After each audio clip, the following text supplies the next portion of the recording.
8장으로 나와 있습니다. 누가복음 8장은요 1절서부터 3절까지는 예수님께서 행하신 여러 가지 그 치유 사역 또는 섬기는 사역에 관한 이야기고, 오늘의 주제는 4절서부터 15절까지 소위 말하면 씨 뿌리는 자의 비유로 알려진 그 내용을 오늘 살펴보려고 합니다. 우선 1절서부터 3절까지 간단하게 먼저 보겠습니다. 그 뒤는 아무래도 문맥으로 봤을 때는요, 그 유명한 예수님의 발을 눈물로 닦으면서 향유를 부었던 그 사건이 있었던 뒤겠죠. 그래서 바리새인 집에 가셔서 그런 사건이 있었던 그 뒤에 그런 뜻이죠. 그 뒤에 그분께서 모든 도시와 마을을 두루 다니시며 하나님의 왕국의 기쁜 소식을 선포하고 보이셨는데, 참 여기 아주 우리에게는 조금 아주 마음에 담아두어야 될 표현이 있습니다. 그것은 뭐냐면 모든 도시와 마을을 두루 다니셨다. 그러니까 부지런히 가릴 것 없이 정말 어떤 요즘은 우리말로 치면 지방색과 상관없이 어디든지 자신을 필요로 하는 곳에 다 참여했다. 그렇죠? 네. 그 다음에 하나님의 왕국의 기쁜 소식이라 그랬습니다. 성령 안에서 의와 희락과 화평을 누릴 수 있는, 그야말로 하나님의 성령이 역사하셔서 우리가 다시 태어나 누리게 되는 그 놀라운 하나님의 영적인 왕국을 기쁜 소식으로 선포하셨는데요, 선포만 하신 것은 아니었고 뒤에 보니까 보이셨는데 라는 표현이 나와 있네요. 어떻게 보이셨을까? 그분이 성령 안에서 의와 희락과 화평을 누리시는 모습으로도 보여주셨을 것이고, 능력과 권능으로도 보여주셨을 것이고, 이제껏 이 지상에 있던 통치자들이 다스렸던 인간의 왕국들, 성경에서 보면은 그것을 세상의 왕국들이라 그랬는데요, 세상의 왕국들에서는 전혀 볼 수 없었고 경험할 수 없었던 그와 같은 모습들을 보여주셨는데, 12 제자가 그분과 함께 하였고, 또한 악한 영들과 병약함에서 고침을 받은 어떤 여자들, 곧 몸속에서 7 마귀가 나간 자로 막달라라 하는 마리아와 헤롯의 청지기 구사의 아내 요한나와 또 수산나와 많은 다른 사람들이 자기 제물로 그분을 섬겼더라. 자, 이 예수 그리스도의 놀라운 복음 사역에는 제자들이 함께 했고요, 그 다음에 여인들이 함께 했는데, 이 여인들이 자신의 제물로 예수님의 소위 말하면 사역비를 충당했다. 주무시고 먹고 이런 모든 비용을 이 여인들이 충당했는데, 그것은 그들의 헌신이 있었는데요, 거기에 보니까 악한 영들과 병약함에서 고침을 받은 어떤 여자들, 그 여자들 명단이 뭐 한둘이겠습니까마는 그 중에서 3명이 나와 있네요. 첫 번째는 막달라라는 마리아, 막달라라고 하는 마리아인데요, 성경에 보면은 이 마리아가 한두 명이 아닙니다. 100% 정확한지 모르겠습니다만 한 설교자가 성경에서 나오는 마리아를 찾았는데 6명이랍니다. 신약 성경에서 나오는 마리아가 6명인데, 예수님의 어머니 마리아서부터 시작해가지고 사도 바울을 섬겼던 로마서에 나오는 마리아 이르기까지, 그 중에 하나가 이제 막달라 마리아라고 이렇게 나와 있는데요. 글쎄, 그 마리아를 여기서 오늘 다 찾아볼 수는 없는 거고, 그러니까 여러 마리아가 있었는데 하나님께서는 어째서 그 6명의 마리아를 다 성경에다가 기록해 놓으셨는지, 이게 또 우리에게는 상당한 의문이에요. 그렇죠? 하나님의 영원한 말씀인데, 천지는 사라져도 하늘과 땅은 없어져도 사라지지 아니할 말씀 속에 6명의 마리아라고 하는 여인들의 이름을 기록해 놓으셨다는 것 참 신기하고요. 우리가 볼 때는 훨씬 더 크고 중차대한 일을 했을 사도들의 행적이라든가 이런 것도 별로 기록이 잘 안 돼 있는 경우도 있잖아요. 그래서 하여간 하나님과 우리 생각이 다르다는 것은 분명한 것 같습니다. 그런데 이 막달라 마리아는 소위, 여러분도 혹시 모르겠습니다, 다빈치 코드라고 해가지고 이 댄 브라운이라고 하는 사람이 소설을 썼는데요, 그야말로 소설이죠. 근데 그것이 사람들에게는 마치, 우리도 역사 소설을 읽으면은 드라마나 이런 데서 그걸 하면 마치 그게 사실이 아닌데도 사실인 것처럼 자꾸 우리에게 어필을 하잖아요. 너무나 사실처럼 그려놨기 때문에. 그래서 그 댄 브라운의 다빈치 코드라고 하는 소설을 저도 과거에 하도 떠들썩해가지고 읽어봤는데, 영화로도 나중에 나오고 그랬죠. 뭐 황당무계합니다. 그 중에 하나가 그 예수님을 따라다녔던 여인들은 다 예수님의 부인들이었다. 이렇게 해가지고 그 중에 하나가 막달라 마리아다. 뭐 이런 얘기입니다. 그러니까 정말 성경적으로 봤을 때는 참 이해가 안 되는 일인데요. 뭐 이런 내용들이 소위 말하면 초대 교부들로부터 시작해가지고 많은 사람들이 써놓은 그런 그 잘못된 거짓 문서들에 난무하고 있었고, 특히 몰몬 교도들이 이걸 많이 가리킵니다. 그래서 몰몬 교도들은 여러 여자들하고 결혼할 수 있잖아요. 그래서 예수님도 본을 보이신 것처럼 마치 여러 여인들하고 결혼한 것처럼 그렇게 얘기를 하는데, 이건 뭐 정말 우리가 가치가 없기 때문에 그냥 그런 것이 있어서 사람들은 그게 흥미거리나 되는 것처럼 뭐 영화로 만들고 책으로 만들고, 그리고 뭐 어마어마하게 팔려서 뭐 아주 그냥 백만장자가 되고 어마어마하게 유명 인사가 되어버렸죠. 그 이후에도 그 사람이 또 뭐 다른 소설도 쓰고 해서 약간 더 유명해졌는데요. 어쨌거나 자, 그리고 그 다음에 여기 보시면 요한나인데, 요한나는 헤롯의 청지기 구사인데요. 헤롯의 청지기 정도가 되면은요, 이거 상당히 높은 직책입니다. 그렇죠? 예. 그러니까 뭐 청와대 부속실장 정도 되는 거예요. 청와대를 총괄하는 뭐 부속실장 중에 상당히 높은 직책인데, 그 아내가 그리스도를 따랐다는 것.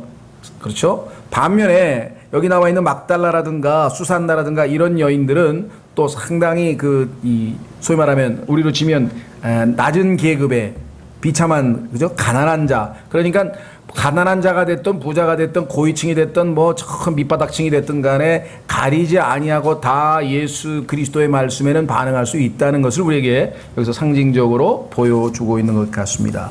한 가지 덧붙일 것은, 놀랍게도 유대인들의 구약뿐만 아니라 신약 성경에도 보면은 얼핏 보면은 여자들이 많이 그들의 그 권리를 많이 착취당하고 또는 소유물처럼 여겨졌던 것처럼 보이지만, 오히려 의외로 성경에 특히 누가복음에 여인들이 예수 그리스도를 섬기는 이야기가 반복해서 나옵니다.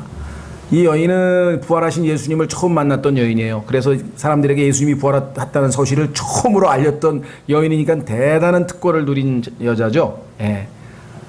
참 이런 것들을 보면 누가복음에 인간으로서의 예수 그리스도에 대해서 더욱더 우리에게 시사하는 바가 크다, 이렇게 생각할 수 있습니다. 자, 그러면 오늘 주제로 좀 넘어가 보겠습니다. 4절서부터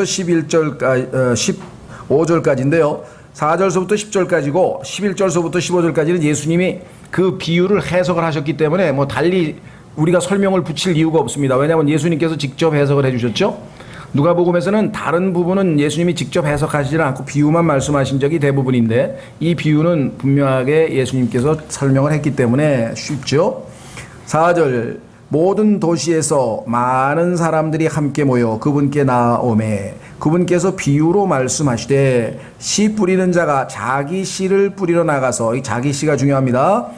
그러니까 예수님이 자기 자신을 씨 뿌리는 자로 비유하신 건데요. 씨를 뿌리러 나가서 뿌릴 때 더러는 길가에 떨어짐에 밟히고 공중의 날짐승들이 그것을 먹어버렸고, 더러는 바위 위에 떨어짐에 싹을 냈다가 수분이 부족함으로 곧 시들어 버렸고, 더러는 가시나무들 사이에 떨어짐에 가시나무들이 그것과 함께 돋아나 그것을 숨막히게 하였고, 다른 것은 좋은 땅에 떨어짐에 싹을 내서 100배의 열매를 맺었느니라 하시니라. 그분께서 이것들을 말씀하시고 외치시되 들을 귀 있는 자는 들을지어다 하시니라.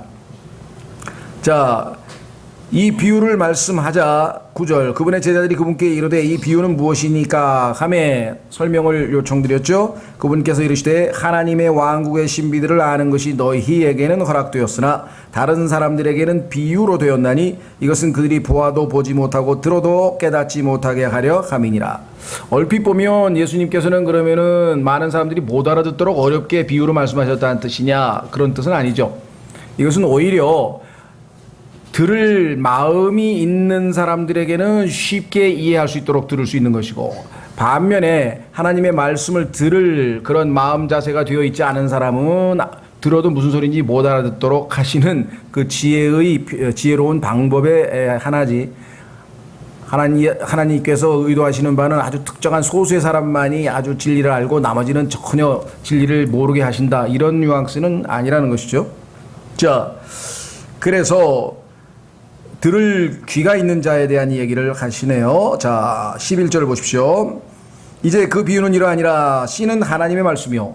씨를 뿌리려는데 씨가 하나님의 말씀이라고 명백하게 말씀하셨죠. 길가에 있는 것들은 말씀을 듣지만 그때에 마귀가 와서 그들의 마음에서 말씀을 빼앗아가므로 믿지 못하고 구원받지 못하는 사람들이니라. 그러니까 하나님의 말씀을 듣기는 들었는데 실제적으로는 받아들이지 아니하였기 때문에, 그죠? 믿지 않은 사람들이기 때문에 아예 구원을 못 받은 사람들이다. 이거 뭐 명백하게 설명이 되어 있으니까 첫 번째 이런 사람들 우리 주변에 많죠. 예. 뭐 하나님의 말씀을 이런저런 방식으로 들을 기회가 있어도 전혀 뭐 반응하지 않는 사람들이 있습니다. 그런 사람들은 하나님의 말씀을 다 마귀가 그 씨앗을 다 먹어버린다. 두 번째 사람은 바위에 있는 것들은 바위 위에 씨들이 떨어졌는데 들을 때에 기쁨으로 말씀을 받아들이나. 야, 이거 대단하다, 이거 신기하다 하면서 뭔가 반응을 보이는 것 같은데 뿌리가 없어 잠시 있다가 시험의 때에 떨어져 나가는 자들이요. 자, 여기서 뿌리가 성경에 보면 예수 그리스도라고 하는 사실은 성경에서 구약서부터 신약에 걸쳐서 굉장히 많이 나옵니다. 예수님이 자신을 뿌리라고 한 표현이 계시록 22장 16절, 이건 시간이 없어서 찾지는 않습니다만은 계시록 22장 16절에도 나오고요, 로마서 15장 12절에도 나오고요, 그 다음에 이사야서 53장에도 나오고요. 예수님이 뿌리라고 하는 것. 그러니까 성경에서 뿌리가 누구냐 그러면은 금방 알 수 있어요. 그래서 여기서도 뿌리가 없다는 얘기는 결국은 예수 그리스도를 안에 모셔드리지 못했다는 거구나. 그렇죠. 우리가 이걸 뭐라고 얘기하냐면 머리로는 믿었는데 머리로는 그래요 막 반응을 보이는 것 같은데 실제로 마음에까지 하나님 말씀이 닿지 못한 경우가 있습니다. 이런 경우는 뭐 허다해요. 분명히 저 사람 믿는다는데 나중에 뭐 전혀 아니야 그런 사람 많죠. 네, 여기 단서가 있네요. 여기 우리에게 해석이 되어 있네요. 자, 그래서 잠시 믿다가 겉보기에 머리로 믿었어. 그러나 시험의 때에 떨어져 나가는 자들이요. 뿌리가 안 내렸어. 하나님의 말씀이 그 안에 거하지 않아요. 그렇죠? 우리는 말씀으로 거듭나야 되는데 거듭나지는 못한 사람이네요. 자, 그 다음에 가시나무들 사이에 떨어진 것은 말씀을 듣고 나가다가 이 세상 삶의 염려와 재물과 쾌락으로 숨이 막혀 완전함에 이르는 열매를 내지 못하는 자들이니라. 자, 이 구절도 논란의 여지가 좀 있습니다만은 성경을 찾아보면 그렇게 어렵지 않은데도 불구하고 많은 사람들이 세 번째 사람도 구원을 못 받았다 이렇게 주장하는 사람들이 있어요. 왜? 15절에 그러나 좋은 땅에 있는 것은 말씀을 듣고 정직하고 선한 마음 속에 그것을 간직하여 인내로 열매를 내는 자들이니라. 성경을 비교해서 정확하게 교리적인 의미를 파악하지 않은 채 그냥 느낌으로만 딱 받으면 3번도 구원 못 받았다는 소리구나. 열매 맺는다는 얘기는 그러니까 거듭났다는 뜻 아닌가? 그러니까 진짜 구원받은 사람이 4번인 것 같다. 이렇게 주장하는 분들이 있어요. 그리고 상당히 많은 교회가 또 그렇게 가르치는 것 같아요. 그러나 성경을 찾아보면 사실은 세 번째가 고린도전서 얘기에는 육신적 그리스도인에 대한 이야기고 네 번째는 소위 말하면 영적인 그리스도인에 대한 이야기라는 것을 금방 알 수가 있습니다. 어떻게 알 수 있는가? 자, 우선 여기 보시면 말씀을 듣고라 그랬죠? 예. 그 다음에 어떻게 했습니까? 예, 나아가다가 신앙생활을 한 거예요. 출발을 했어요. 나아갔어요. 신앙생활은 하기는 했는데 문제는 어디에 있느냐? 완전함에 이르는 열매를 내지 못했다. 이 완전함이라고 하는 단어가 성경에 어디에서 나오는가를 찾아보면 알 수 있죠. 자, 확인해 보겠습니다. 히브리서로 가면은 우리는 이들은 영적인 어린아이에 대한 이야기구나 라고 하는 것을 우리는 금방 알 수가 있죠.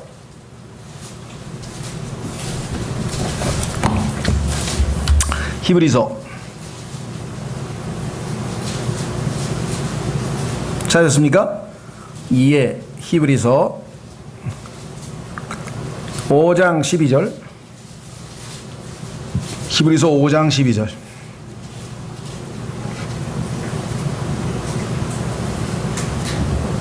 자, 시간으로 보건대 너희가 마땅히 가르치는 자가 되었어야 할 터이나 하나님의 말씀들의 첫째 기초 원리들을 남에게 다시 가르침을 받아야 할 필요가 너희에게 있나니 너희가 단단한 음식이 아니라 젖을 필요로 하는 자가 되었도다. 젖을 사용하는 자마다 갓난아이이므로. 갓난아이는 지금 영적으로 태어났어요. 거듭났어요. 무슨 말인지 이해가 되시죠? 구원을 받아서 하나님의 자녀가 되기는 됐어요. 그런데 성장을 안 하고 있어요. 의의 말씀에 능숙하지 못하니라. 그러나 단단한 음식은 장성한 자들에게 속하나니 그들은 그것을 사용하여 자기 감각들을 단련시킴으로 선악을 분별하느니라. 그러니까 지금 네 번째 열매 맺는 좋은 마음밭에 떨어진 것은 바로 네 번째겠죠. 자, 6장 1절에 보시면 드디어 해답이 나오네요. 그러므로 우리가 그리스도의 교리의 기초 원리들을 떠나 완전함으로 나아가자. 여기 가사, 그런데 여기 영어로 하면 let us go 그랬죠? 그러면 완전함이라고 하는 것은 영적 성숙으로 나아간다는데 엄마 뱃속에서 영적으로 태어나지도 않은 자가 어떻게 완전함으로 나가겠습니까? 따라서 완전함에 이르는 열매를 맺지 못한다는 얘기는 영적으로 갓난아기에 머물러 있어서 성장을 못하고 있다는 얘기가 되겠죠. 자, 에베소서 4장. 에베소서 4장으로 가면 이 아이들을, 갓난아이들을 영적으로 성숙시켜서 열매 맺는 삶이 이루어지도록 돕는 것, 그 목적을 위해서 하나님께서 교회에 목사 겸 교사를 세우셨다라고 성경에 써 있어요. 자, 확인해 보겠습니다. 찾으셨습니까? 예, 11절. 그분께서, 주님께서 더러는 사도로, 더러는 대언자로, 더러는 복음 전도자로, 더러는 목사 겸 교사로 주셨으니 이것은 성도들을 완전하게 하고 하나님의 말씀을 가르쳐서 성도들로 하여금 완전하게, 여기 나와 있죠, 완전함에 이르도록 해줘야지, 도와줘야 될 거 아니겠습니까? 섬기는 일을 하게 하며 그리스도의 몸을 세우게 하려 하심이라. 따라서 목사 겸 교사라고 하는 은사를 충분히 발휘해서 하나님의 말씀이 잘 공급돼서 성도들이 완전해지지 않으면 열매 맺는 성도들이 나타나기가 쉽지 않다는 것을 우리가 알 수가 있죠. 그런데 이 열매 맺지 못하게 하는데 방해 요소, 즉 장애물이 세 가지가 있어요. 물론 더 많지만 그 중에서 제일 중요한 것 세 가지를 예수님께서 짚으셨는데 다시 돌아옵니다. 누가복음 8장 13절, 14절 죄송합니다.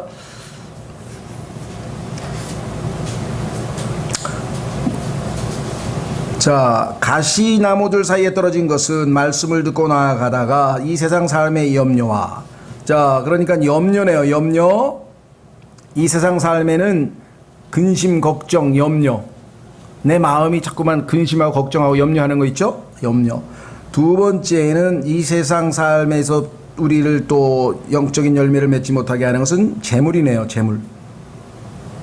세 번째는 쾌락으로 숨이 막혀 질식을 해서요, 성장을 못하는 것이에요. 그래서 완전함에 이르는 열매를 내지 못하는 자들이라. 그럼 성경에서 우리에게 이 문제를 어떻게 우리가 해결해야 될 것인가? 자, 한번 확인해 보겠습니다. 이 염려를 어떻게 하라 그랬습니까? 성경에 보니까 주님께 다 어떻게 하라고요? 내 던지라. 염려를 내가 질고 가면은 도저히 감당을 못하니까 염려가 생길 때 그것을 주님께로 다 넘겨라. 확인해 보겠습니다. 베드로전서 5장 7절. 이 말씀에 순종하지 아니하면 염려 때문에 질식이 돼서 영적으로 성장이 안 일어난다니까요. 그래서 보면요, 교회 오래 다녔는데 왜 아직도 근심 걱정 염려에 찌들려서 사시는가, 그런 거 보면 주님께 맡기라 그랬는데 안 맡겨서 문제가 생기는 거잖아요. 염려 없는 사람이 어디 있겠어요, 이 세상에.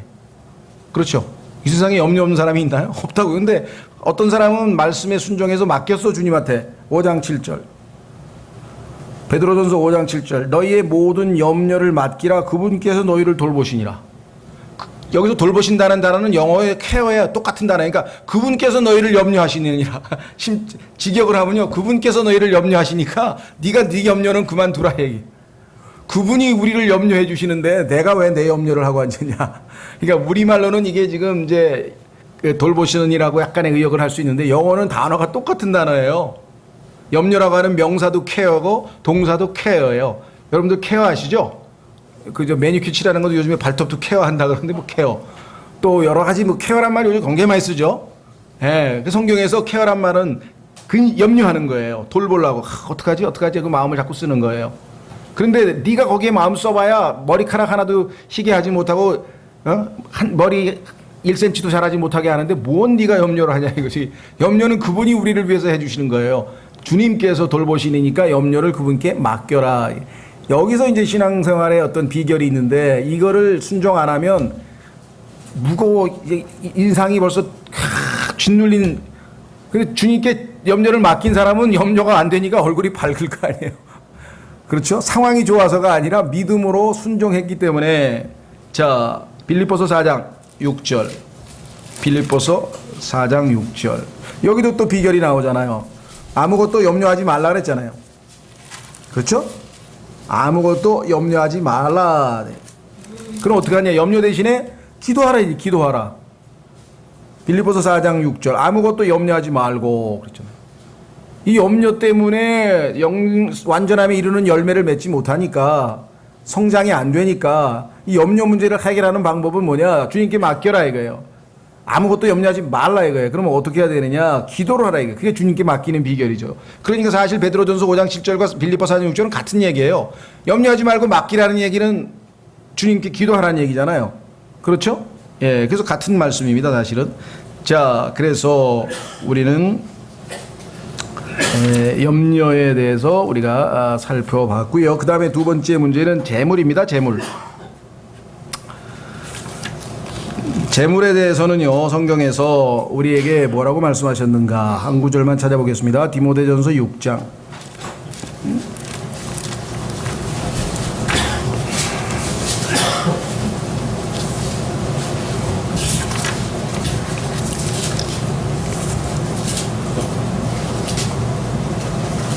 디모데전서 6장에 보시면요, 이렇게 되어 있습니다.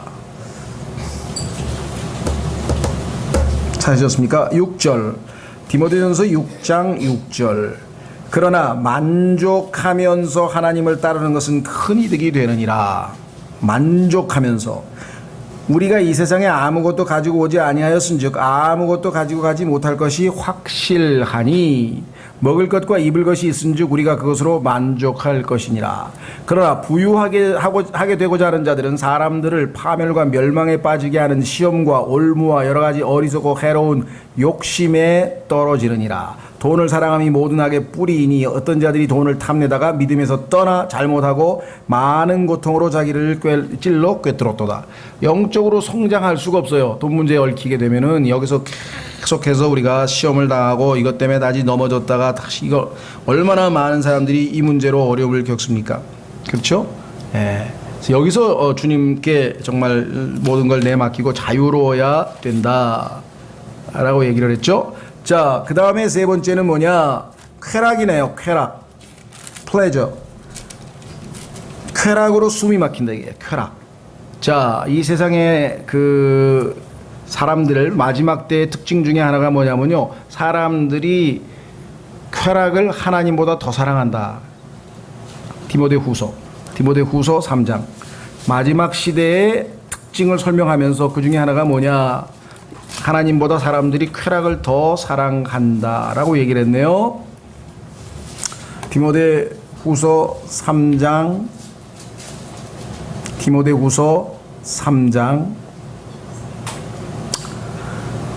1절. 또한 이것을 알라.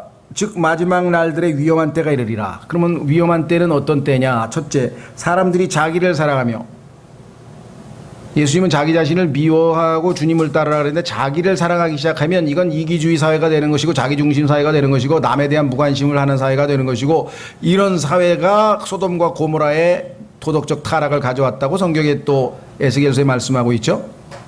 자, 여기 보시면 자기 자신을 사랑하고 탐욕을 부리며 사람 자랑하며 교만하며 신성 모독하며 부모에게 불순종하며 감사하지 아니하며 거룩하지 아니하며 이 시대의 특징입니다. 물론 아담 이후의 모든 삶의 세상의 특징이 이랬지만 그 정도가 오늘날만큼 심한 게 점점 강도가, 그렇죠? 예, 아이가 해산이 가까우면 산통이 점점 강도가 세지는 것처럼 이런 일들이 더 세지죠. 본성의 애정이 없으며 협정을 어기며 거짓 고소하며 절제하지 못하며 사나우며 선한 자들을 멸시하며 배신하며 고집이 세며 높은 마음을 품으며 하나님을 사랑하기보다는 쾌락들을 더 사랑하며, 여기 나와 있네요. 하나님을 사랑하기보다는 쾌락들을 더 사랑하며. 그러니까 염려와 쾌락, 물질, 재물과 쾌락이라고 하는 이 세 가지를 우리가 단호하게 주님 앞에서 해결하지 못하면 영적 성장은 불가능하다. 왜? 이것이 우리의 영적 생명을 질식시킨다. 숨을 못 쉬게 한다. 숨을 못 쉬게. 질식시킨다라고 성경에 분명하게 나와 있다는 것이죠. 그렇죠? 그러니까 이 세상에서 우리를 즐겁게 해주는 것들이 뭐 한두 가지가 아니죠. 뭐 여기서 일일이 하겠습니까? 오늘날 세상 사람들이 왜 돈 하겠어요? 돈 자체가 좋은 게 아니라 돈이 가져다 주는 쾌락을, 즐거움을 마음껏 향유하려고 하는 거죠. 편안하게 살고, 그렇죠? 예. 맛있는 거 먹고, 좋은 데 가고, 재밌는 거 보고, 하여간 온통 그게 그냥 쾌락으로 다 똘똘똘똘똘 뭉쳐있다. 그렇죠? 그런데 그리스도인은 이런 쾌락에서 벗어나려면요, 금욕주의적으로 이를 악물고 참아야지 이래가지고 되는 게 아니라 더 양질의, 더 고급 쾌락을 즐겨야 돼요. 그러지 않고서는 절대로 이길 수가 없습니다. 자, 한번 확인해 보겠습니다. 시편 16편. 시편 16편에 가면요, 하나님이 향유하는 쾌락은 이런 쾌락하고는 차원이 다른 쾌락이에요. 훨씬 더 큰 쾌락이 있어요.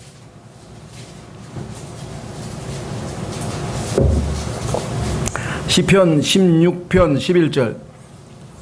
제가 참다운 즐거움, 진정한 쾌락이라는 제목으로 과거에 설교를 한번 한 적이 있었었는데 기회가 되면 한번 더 할 생각입니다만은, 성경이 말하는 진정한 즐거움이 뭐냐, 진정한 쾌락이 뭐냐. 그래서 최근에 나온 책 중에 제가 그 책은 정광복 형제님이 하도 항상 얼굴이 우울한 것 같아서 그 책을 제가 사줬는데 쾌락을 즐길 줄 아는 그리스도인. 근데 그 쾌락은 여기 나와 있는 이 쾌락이 보세요. 시편 16편 11절. 주께서 생명의 행로를 내게 보이시리니 주 앞에는 충만한 기쁨이 있고 주의 오른쪽에는 영원한 즐거움. 이 즐거움이 쾌락이에요. 나쁜 뜻으로 써야 똑같은 플레저를 갖다가 긍정적인 표현으로 쓸 때는 우리가 즐거움이라고 쓰고, 나쁘게 좀 부정적인 의미를 쓸 때는 쾌락이라고 해요. 그러니까 사실 쾌락 자체는 좋은 쾌락, 나쁜 쾌락이 있죠. 그렇죠? 하나님은요, 자신의 쾌락을 위해서 우리를 지으셨어요. 하나님이 자신이 즐거움을 위해서 지으셨다고 계시록 4장 11절에 써 있잖아요. 계시록 4장 11절에 의하면 여러분과 제가 존재하는 목적이 우리 때문에 하나님이 쾌락을 누리시도록, 즐거움을 가지시도록 하기 위해서 우리가 존재한다고. 그래서 그것을 기쁨이라고 번역했죠. 그분의 기쁨을 위하여 번역을 했는데, 사실 그 플레저라고 하는 말은 쾌락 또는 즐거움, 기쁨, 뭐라고 번역해도 다 맞는 말이에요. 그렇죠? 예. 서양도 마찬가지입니다. 서양에도 보면은요, 이 에피큐로스라고 하는 학파가 있는데, 에피큐로스라고 하는 학파는 성경에도 나오면, 어떤 사람은 왜 성경 안 가르치고 철학 얘기하십니까? 그런 분도 있는데, 성경에 보면 철학 얘기 많이 나와요. 에피큐로스 학파도 나오고, 제노아 뭐 학파도 나오고, 금욕주의 학파도 나오고, 여기 다 나와요.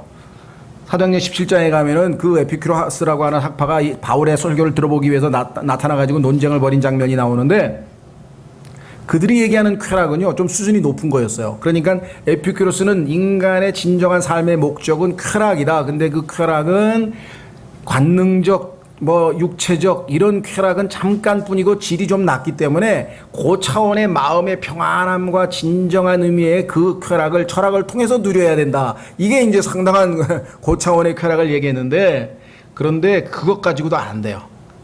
그거 괜히 겉모양이 그럴싸한, 나중에 보면 다 육신적인 쾌락. 왜?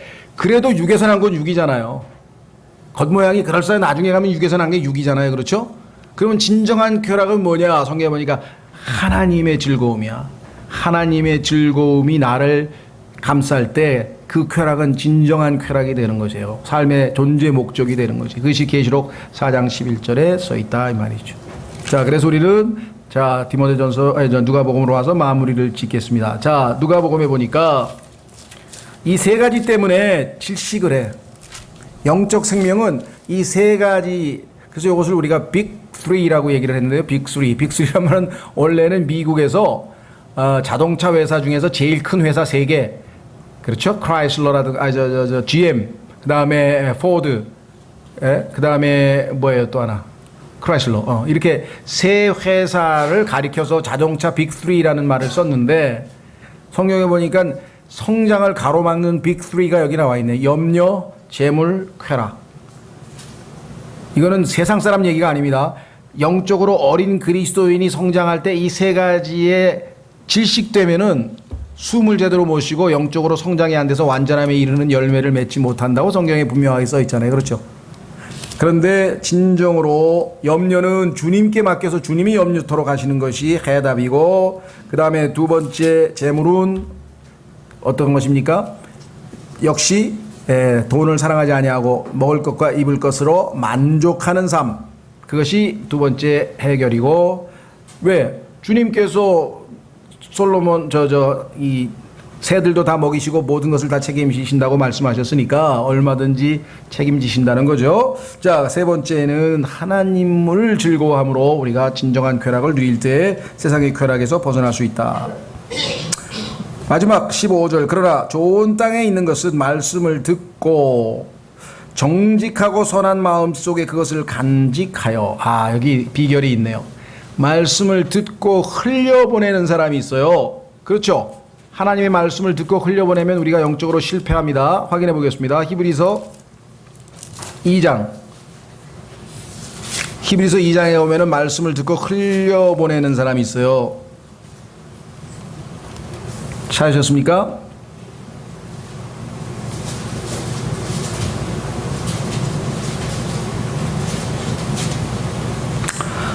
히브리서 2장 1절. 그러므로 우리는 마땅히 우리가 지금까지 들은 것들에 더 열심히 주의를 기울여야 하리니, 말씀에 들은 것들에 더 열심히 주의를 기울여야 하리니 이것은 언제라도 그것들이 우리에게서 빠져나가지 못하게 하려 함이라. 슬그머니 빠져나가 버린다 이 말이죠. 그런데 좋은 마음밭을 가지고 있는 사람은 어떤가? 그것을 빠져나가지 않게 한다, 흘려나가지 않게 하고 다 간직한다라고 써 있네요. 자, 누가복음 8장 15절에 나오는 말씀을 듣고 정직하고 선한 마음 속에 그것을 간직한다고 했는데, 이 간직한다고 하는 영어 단어가 keep, 지키는 건데요. 빌라델비아 교회가 적은 능력으로 하나님의 말씀을 keep, 지키는 교회이기 때문에 칭찬을 받은 것으로 계시록에 나온다 이 말이에요. 자, 주일날 말씀을 들었어요. 이야, 오늘 은혜 받았다. 저녁에 가니까 하면서 오늘 설교가 제목이 뭐였더라? 제목도 기억 나 싹 잊어버렸다. 이런 사람하고 오늘 들은 말씀이 자기 마음에 간직이 돼가지고 월요일 날도 야, 주일날 그 말씀이 정말 그거였는데 내가 이 말씀을 정말 착할 마음에 간직해야 되겠다. 그죠? 예. 그러니까 내 삶의 염려와 재물과 쾌락이 나를 질식시키면 결국은 말씀은 다 지키지 못하고 떠내려가 버린다는 거죠. 다시 돌아옵니다. 인내로, 여기 이제 답이 있네요. 많은 사람들이 여기서 실패를 하는 것 같아요. 자, 나무를 심고 씨앗을 뿌리고 열매 맺기까지의 과정은 정말 인내의 과정이잖아요. 그렇죠? 특히 벼를 보면은 그 모내기 한 이후에 정말 5월, 6월, 7월, 8월, 그죠? 6, 7, 8이라고 하는 그 여름의 뜨거운 열기, 그 다음에 비바람, 태풍, 온갖 그거를 다 겪어내야 비로소 9월 달에 가서 열매로 거두지, 그 과정이 없이 열매 맺는 법은 단 한 번도 없습니다. 하나님께서 자연 세계를 통해서 우리에게 영적인 것을 보여주시기로 작정하셨다면 로마서에 말씀하시는 것처럼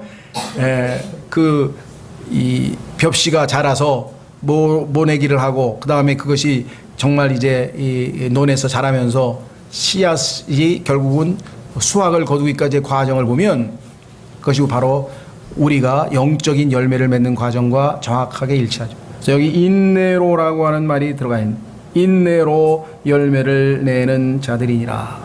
그런데 아마 15절에 나와 있는 그 사람들이 아까 얘기했던 막달라 마리아, 그 다음에 요한나, 수산나인 것 같아요.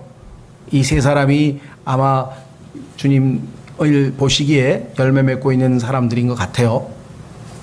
성경에는 답이 딱 나와 있는 건 아니지만 주님께서 이들에 대한 이야기가 나온 다음에 바로 이 구절이 나온 걸 보면은 무관치는 않은 것 같습니다. 실제 이들의 삶이 헌신된 삶이었죠. 예. 자, 그래서 성경에 보면은요, 여기 보시면 1번, 2번의 경우에는 우리가 일단 일상생활에서 흔히 볼 수 있죠. 그러니까 복음 얘기만 꺼내려 그러면은 조금만 얘기 듣다가 그냥 알았어 하고 그냥 금방 벌써 길가에 뿌려지는 걸 우리가 알 수 있죠. 아예 거부하는 사람들이 있어요. 근데 조금 호기심 차원에서 그래 하면서 관심도 갖고 이러던 사람인데 조금 여기 나와 있는 그 박해라 그랬는데요. 조금 어려운 일이 생겼다. 그러니까 뭐 즉시로 뭐 그냥 아주 소위 말하면 시험이라고 했는데요. 템테이션이라고 할 땐 여기서는 무슨 다른 의도가 아니라 어려움이죠. 어려움이 가족으로부터의 예를 들면 꾸중이라든가 직장 동료로부터의 조롱이라든가 뭐가 있든지 간에 조금이라도 자기에게 그걸로 말미암아 불리한 상황이 발생되면은 그 머리로 인지했던 것이 마음에까지는 내려가지 못해서 뿌리를 내리지 못한 경우도 우리 주변에서 흔히 볼 수 있습니다. 그렇죠? 그래서 이런 반응이 나올 때 우리는 이 마음밭이 지금 두 번째 해당되는 사람이구나. 그렇죠? 근데 우리를 안타깝게 하는 것은 이제 세 번째입니다. 우리 자신들도 세 번째 해당될 때가 많고요. 그렇죠? 어떻게든지 이 주님께서 이 세 가지가 잘 장애물이 제거되고 그 다음에 꾸준히 말씀을 간직함으로 인내를 통해서 열매 맺을 때 그때 하나님께서는 기뻐하신다. 자, 그래서 성경에 보니까 이 열매 맺는 것도 30배, 60배, 100배란 표현이 마태복음이나 마가복음에는 나옵니다. 여기는 안 나오죠. 한 구절만 잡고 마치겠습니다. 열매도 다 똑같이 맺는 게 아니에요. 어떤 사람은 30배, 어떤 사람은 60배, 어떤 사람은 100배 이렇게 맺죠. 그렇죠? 그래서 영적으로는 열매 맺는다고 해서 다 또 똑같은 건 아니죠. 자, 요한복음 15장에도 보면은요 3단계로 나와 있습니다. 30배, 60배, 100배인 것처럼 요한복음 15장 나는 참 포도나무요 내 아버지는 농부시니 내 안에서 열매를 맺지 아니하는 모든 가지는 그분께서 제거하시고 열매를 맺는 모든 가지는 깨끗하게 하사. 여기 보시면 열매라고 하는 표현이 나와 있죠. 자, 그 다음에 그 15장에 보시면 열매를 맺는 모든 가지는 깨끗하게 하사. 그것이 그 다음에 뭐라 했습니까? 더 많은 열매. 그러니까 열매가 fruit, 그 다음에 더 많은 열매, 그럼 more fruit. 열매를 맺는 것에서 머뭇거리게 하시지 않고 우리로 하여금 그보다 더 많은 열매를 맺게 해주시죠. 그 다음에 진짜 하나님이 영광을 받으시려면 어떻게 되는가? 5절로 가겠습니다. 5절. 나는 포도나무요 너희는 가지니라. 사람이 내 안에 거하고 내가 그 안에 거하면 바로 그 사람은 뭐라 그랬습니까? 많은 열매를 맺나니 나 없이는 너희가 아무것도 할 수 없느니라. 많은 열매, much fruit이라 그랬어요. much fruit. 그런데 8절에 보니까 너희가 열매를 많이 맺는 것 이것으로 내 아버지께서 영광을 받으시나니. 그러니까 열매만 맺는 것으로는 아직 하나님이 영광 받으실 정도는 아닌 것 같고 자, 여기서 깨끗하게가 뭡니까? 우리의 삶이 아까 얘기한 것처럼 재물이나 쾌락이나 이런 것들로 더럽혀지면 하나님께서 말씀의 물로 깨끗하게 하고 징계를 통해서 깨끗하게 하고 고난을 통해서 깨끗하게 하고 그 깨끗하게 하는 작업이 있을 때 더 많은 열매가 맺어지는. 많은 열매, 그러니까 열매로 우리가 열매 한두 개로 만족하는 게 아니라 더 많은 열매를 맺으려면 가지치기를 통해서 전지 작업이라고 하죠. 포도도 그렇게 하듯이 우리의 삶도 주님께서 여러 가지 쓸데없는 것들을 다 제거해서 징계를 통해서 말씀을 통해서 우리를 더 깨끗하게 하면 더 많은 열매를 맺고 그렇게 되면 더 풍성한 열매. 이때는 much fruit, fruit, more fruit, much fruit. 30배, 60배, 100배. 성경에 보면 계시록에는 부르심을 받은 자들과 택함을 받은 자들과 신실한 자들이 있느니라. 신앙생활도 3단계. 예수님의 제자들도 마찬가지 12명의 제자가 있고 이너서클에는 요한과 베드로와 야고보라고 하는 3명이 둘째 그룹이라고 한다면 그 중에서 예수님의 측근 중에 측근은 요한이라 그래서 사랑하시는 자란 이름을 붙였죠. 그렇죠? 그러니까 요한은 많은 열매를 맺는 사람, 3사람은 더 열매를 맺는 사람, 그리고 12명은 열매 맺는 사람 이렇게 돼. 그래서 부단히 더 전진해 갈 수 있도록 주님께서 우리를 인도하고 계신다. 그래서 성경에 보면은 이와 같은 3단계로 영적으로 열매 맺는 사람들도 또 3단계로 한 단계 또 나아갈 수 있도록 주님이 설명해 놓으신 것을 보게 됩니다. 우리는 부단히 주님을 향해 열매 맺는 쪽으로. 그래서 어떻게 염려와 재물과 쾌락이 영적인 생명을 질식시키지 않도록 우리가 이것을 제거할 수 있는지 부단히 기도하고 주님의 도우심을 받아서 열매 맺는 삶으로 하나님을 영화롭게 할 수 있기를 바랍니다. 시간 여러분과 제가 오늘 그 주제를 놓고 잠깐 기도하고 사역을 위해서 기도하겠습니다.